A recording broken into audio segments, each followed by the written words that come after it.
love the chase and the hunt, and I set the pace when I'm running. I always take what I want and I always give it 100. Don't need a bank, no I'm funded. Play the game like it's nothing. I'm always thankful for something. Don't take for granted, stay humble. Now wake up!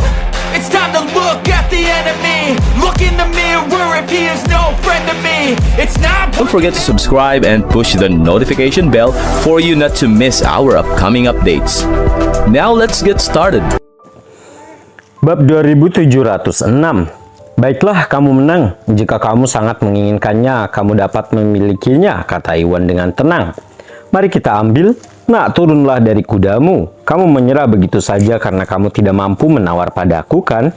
Baki mengejek sambil menghela nafas lega dalam hati. Lagi pula batu giok ini hampir tidak bernilai 9 miliar tadinya. Dan jika Iwan terus menawar, dia harus mempertimbangkan untuk menyerah. Untungnya Iwan sepertinya sudah mencapai batasnya dan menyerah.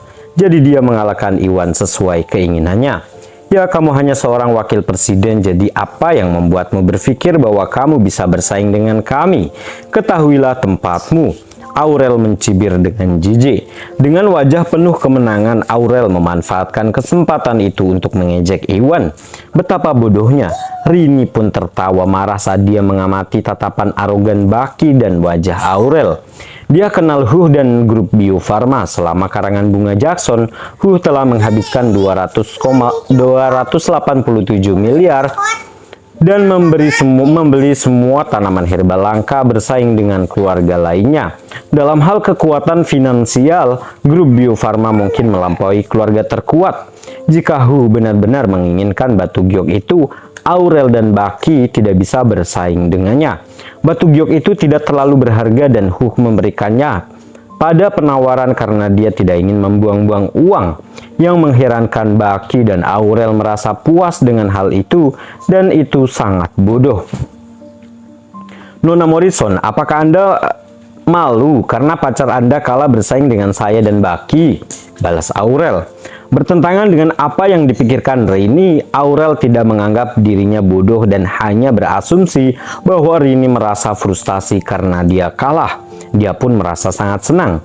Terserah kamu, Rini mengejek dan mengabaikannya. Baiklah, kemasi batu giok ini. Melihat Rini menyerah, Aurel menjadi penyelundup dan memerintahkan pramuniaga bersiap untuk membayar.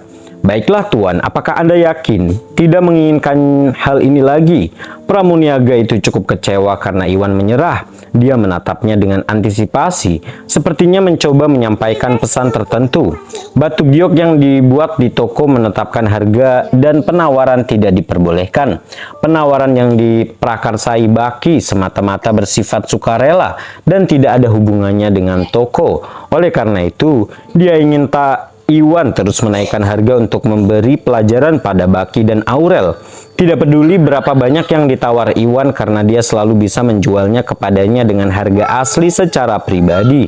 Lagi pula, Iwanlah yang pertama membeli batu giok itu. Dan menurut aturan dia harus menjualnya kepadanya meskipun dia bisa mendapatkan komisi 1.000 dengan menjual batu giok itu seharga 5 miliar. Dia muak dengan sikap arogan Aurel. Dia hanya tidak ingin menjual batu giok itu kepada Aurel dan Baki untuk mendorong ketidaksesuaian perilaku mereka. Bab 2707. Aku tidak mau menerimanya, jual saja ini pada mereka. Iwan menggelengkan kepalanya. Iwan menangkap pesan tak terucapkan dari kata-kata pramuniaga itu dan memahami bahwa dia ingin. Iwan terus menawar sebelum dia akhirnya menjual batu giok itu kepadanya dengan harga aslinya. Namun dia hanya membeli batu giok untuk lingkaran konvergensi energi dan tidak memiliki preferensi dalam hal tersebut.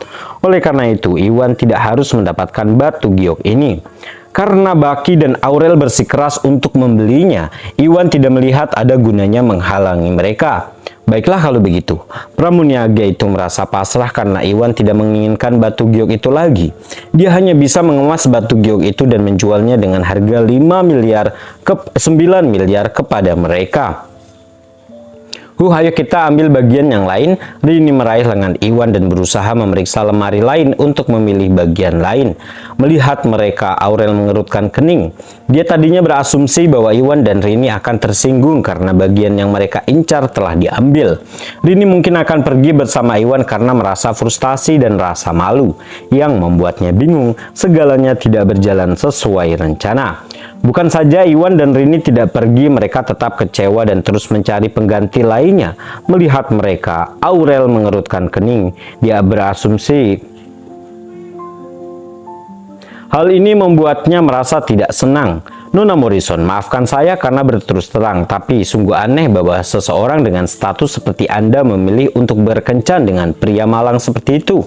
Saya merasa malu kepada Anda," ucap Aurel dengan angkuh. Dia tahu bahwa status dan kecantikan Rini melebihi dirinya dan dia berjuang menemukan cara untuk merendahkan Rini. Oleh karena itu, dia hanya bisa menargetkan Iwan dalam upaya untuk mengejek Rini. "Ya Nona Morrison, pria malang seperti dia tidak layak bagi Anda. Saya menyarankan agar Anda putus dengannya sesegera mungkin agar tidak ditertawakan." Baki setuju dengan menatap dengan panas. Mengingat perasaannya terhadap Rini, Baki sangat ingin memutuskan pertunangan Aurel jika Rini bersedia meninggalkan Iwan dan memilihnya sebagai gantinya. Jika Aurel mengetahui apa yang dipikirkan Baki, perasaannya akan campur aduk mengenai hal ini. "Apakah pantas untukku? Itu bukan urusan kalian. Kamu tidak punya hak untuk memberitahuku apa yang harus aku lakukan. Lagi pula tidak seburuk yang kamu kira. Dia lebih tangguh dari yang kamu bayangkan." Rini mengejek dan menatap mereka dengan tatapan gelap. Rini tahu sejauh mana kemampuan Iwan. Meskipun dia hanya wakil presiden grup Bio Farma, adalah seorang praktisi bela diri yang berbakat dan kemungkinan besar telah mencapai tahap akhir alam Augana di usia yang masih muda. Bahkan putra bos barat Felton bukanlah tandingannya. Felton dikenal sebagai salah satu yang paling cerdas di generasinya dan tetap tak tertandingi kecuali Hugo. Jika Felton tidak bisa mengalahkan Iwan, generasi muda lainnya tidak akan punya peluang. Oleh karena itu, Baki tidak bisa dibandingkan dengan Iwan. Bab 2708. Betapa tangguhnya seorang wakil presiden ini. "Rini, jangan repot-repot menggertak, kamu hanya akan mempermalukan dirimu sendiri." Aurel terkekeh. Aurel belum pernah mendengar tentang grup Bio Farma sebelumnya, yang artinya grup itu hanyalah grup kecil, perusahaan yang tidak signifikan. Iwan hanyalah seorang wakil presiden dan bahkan bukan ketua, jadi statusnya biasa saja. Dan dari perspektif Aurel, ada banyak orang seperti dia. Tidak realistis untuk berpikir bahwa Iwan tangguh dan tidak mungkin dia mempercayai Rini. Tentu saja Baki juga merasakan hal yang sama. Dia berasumsi bahwa Rini hanyalah berbohong untuk melindungi Iwan karena sepertinya itu adalah satu-satunya penjelasan. "Kenapa kamu?" Ekspresi Rini menjadi gelap karena tawa Aurel. Saat dia hendak mengatakan sesuatu, tiba-tiba dia disela. Sudah keluar! Ini adalah sepotong batu giok kaca raksasa. Siapapun yang membelinya akan memenangkan banyak uang. Saat itu ada sebuah keributan dari area perjudian batu yang memperingatkan Rini, Iwan, dan yang lainnya. "Apa yang terjadi? Apa yang terjadi di sana?" Rini bertanya dengan heran. "Saya pikir seseorang membuka batu yang mengandung batu giok kualitas tinggi," kata Iwan sambil berpikir. Meskipun ada banyak kebisingan, dia adalah seorang praktisi bela diri yang tangguh dengan pendengaran yang kuat. Selain itu, Iwan tahu cara mengatasi perjudian batu dan langsung menebak apa yang telah terjadi. "Oh, jadi begitu," Rini berkata dan mengingat sesuatu. "Ngomong-ngomong, kamu ingin batu giok berkualitas tinggi kan? Sepertinya apa yang punya di sana ada. Apakah kamu ingin melihatnya?" "Sepertinya ada yang punya di sana. Apakah kamu ingin melihatnya?" Rini tahu bahwa batu giok muncul di permukaan harus memiliki kualitas terbaik agar dapat menjadi keributan seperti itu. Jika tidak, para ahli batu giok ini tidak akan begitu bersemangat. Karena Iwan membutuhkan batu giok berkualitas tinggi untuk lingkaran konvergensi energi. Iwan mungkin memerlukan batu giok tersebut. Jika itu adalah batu giok kaca, ya itu juga yang aku pikirkan. Iwan mengangguk. Mengabaikan Aurel dan Baki, keduanya pun berbalik dan langsung menuju ke area perjudian batu. "Sialan, Baki, Ayo kita ke sana juga. Ekspresi Aurel menjadi gelap ketika Rini dan Iwan mengabaikannya. Dia dan Baki menghabiskan 9 miliar untuk membeli sepotong batu giok hanya untuk melemahkan dan mempermalukan Rini dan Iwan. Namun keduanya tetap tidak terpengaruh dan tidak pergi karena malu. Perasaan bahwa tidak ada jalan keluar untuk rasa frustasinya membuatnya merasa tidak puas. Karena enggan menyerah, dia menyeret Baki ke area perjudian batu. Bab 2709. Di area perjudian batu, Rini dan Iwan mendekat dan bertanya, segera memahami apa yang terjadi. Seorang pria parubaya mendapatkan sepotong batu giok hijau berkualitas tinggi. Ada beragam warna di antara batu giok dan warna hijau yang dimiliki batu giok ini hanya berjarak satu tingkat dari warna hijau kekaisaran. Selain itu, kualitas dan nilai potongan batu giok seringkali ditentukan oleh kilau dan tingkat transparansinya. Semakin tinggi kilapannya, semakin transparan, semakin baik kualitasnya. Batu giok yang ditemukan oleh pria parubaya ini sangat luar biasa baik dari segi kilau maupun transparansinya. Selain itu adalah potongan yang besar yang beratnya sekitar 4 hingga 5 kg.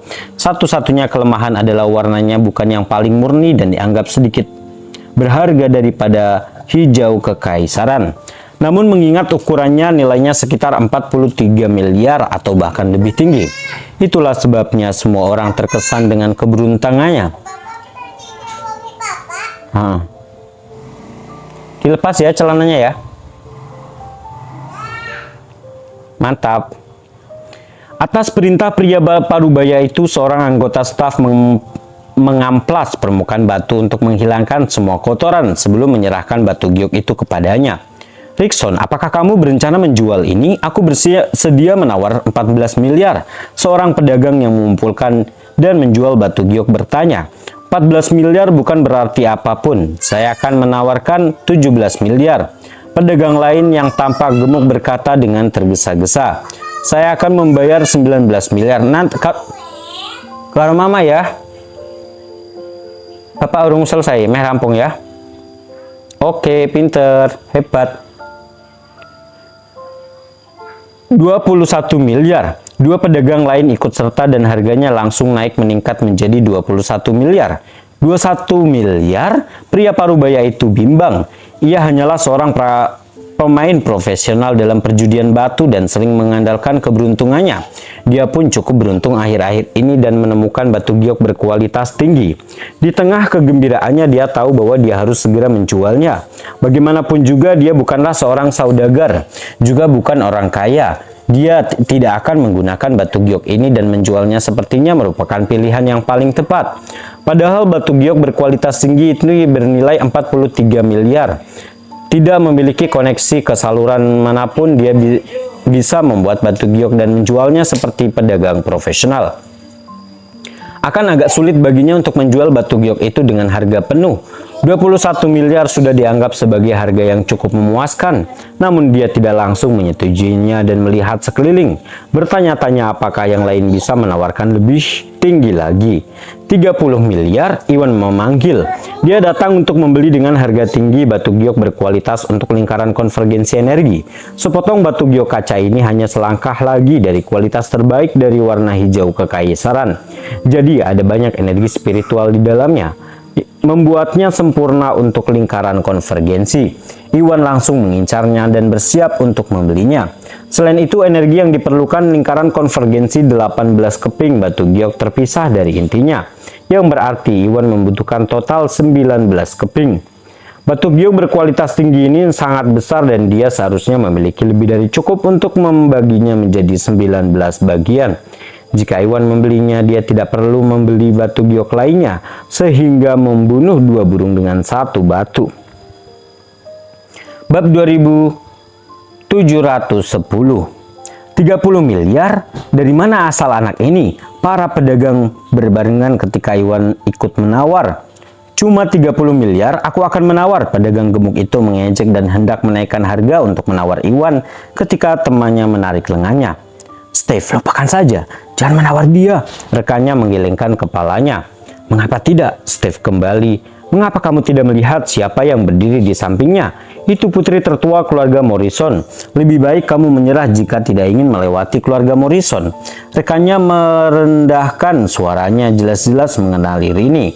Oh, Steve berbalik dan segera melihat Rini. Merasa merinding, dia akhirnya mengerti mengapa temannya menghentikannya. Keluarga Morrison adalah kepala semua keluarga di wilayah barat, dan sebagai putri tertua dalam keluarga seperti itu, status Rini jauh lebih tinggi darinya. Iwan dan Rini tampak dekat dan Steve langsung menyimpulkan bahwa Iwan kemungkinan besar adalah seseorang yang berstatus sama dengan Rini, seorang pedagang yang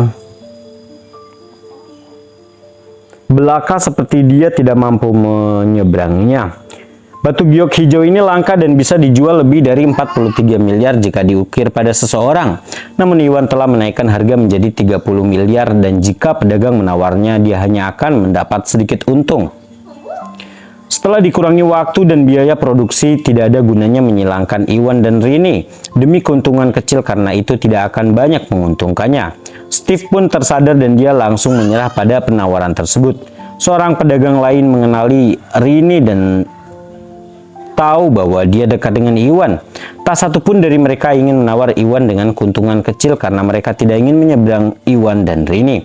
Oleh karena itu, yang lain juga menyerah dengan penawaran 30 miliar. Pria parubaya itu senang karena Iwan menaikkan harga lebih jauh. Ia sudah bimbang pada saat menaikkan harga 22 miliar. Fakta bahwa Iwan menawarkan 30 miliar untuk batu giok itu adalah sesuatu yang tidak dia mengantisipasinya. Jadi dia merasa sangat gembira. Pak, saya ingin menawarkan 30 miliar untuk batu giok ini. Maukah Anda menjualnya kepada saya? Iwan bertanya. Oh, tentu, pria parubaya itu mengangguk. Namun situasinya berubah pada saat berikutnya. Tunggu, kami akan menawar 33 miliar. Saat itu suara bangga Aurel terdengar dan dia keluar dari kerumunan bersama Baki.